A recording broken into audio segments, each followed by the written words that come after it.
Hey guys, welcome back to SNC Trading Academy. இன்னைக்கு நம்ம share மார்க்கெட்ல ஒரு சூப்பர் இம்பார்ட்டன்ட் டாபிக் பார்க்க போறோம். Fundamental analysis. சிம்பிளா சொன்னா ஃபண்டமெண்டல் அனாலிசிஸ்னா ஒரு கம்பெனியோட money earning power, stability, growth potential எல்லாமே அனலைஸ் பண்றது. நீங்க கார் வாங்குறப்போ இன்ஜின், மைலேஜ், கண்டிஷன் எல்லாம் செக் பண்ணுவோமோ, அதே மாதிரி ஷேர் வாங்குறப்போ கம்பெனி ஃபண்டமெண்டல்ஸ் செக் பண்ணணும். ஃபண்டமெண்டல் அனாலிசிஸ் ஸ்ட்ராங்கா இருந்தா நீங்க லாங் டர்ம் சேஃப் இன்வெஸ்ட்மெண்ட் செய்ய முடியும். ஸ்டாக் பிரைஸ் ஷார்ட் டேர்ம்ல அப் டவுன் ஆகலாம், ஆனா ஸ்ட்ராங் கம்பெனிஸ் மட்டும் லாங் டேர்ம்ல வேல்யூ கிரியேட் பண்ணும்.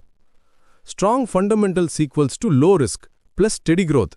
Week fundamentals equals to high risk plus crash chances.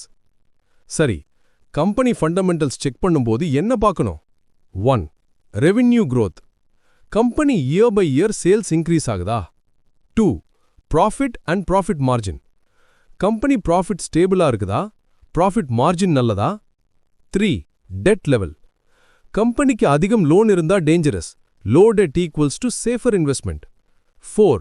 Management quality. கம்பெனியை நடத்துறவர்கள் ட்ரஸ்ட்வர்தியா, எக்ஸ்பீரியன்ஸ்டா இருக்கணும். 5. Competitor position. மார்க்கெட்ல கம்பெனிக்கு ஸ்ட்ராங் பொசிஷன் இருக்கா ஆர் காம்படிட்டர்ஸ் டாமினேட் பண்றாங்களா? 6. Future plans. நெக்ஸ்ட் 5 to 10 இயர்ஸ்ல கம்பெனி growth எப்படி இருக்கும்? நியூ ப்ராஜெக்ட்ஸ் அண்ட் இன்னோவேஷன்ஸ் என்னென்ன? இந்த அனாலிசிஸ் நீங்க செய்யலாமா? எஸ், சில ஃப்ரீ டூல்ஸ் யூஸ் பண்ணிக்கலாம். screener.in, Moneycontrol, Ticker by Finology, NSE website. இங்க company data, ratios, balance sheet எல்லாம் ஃப்ரீயா கிடைக்கும்.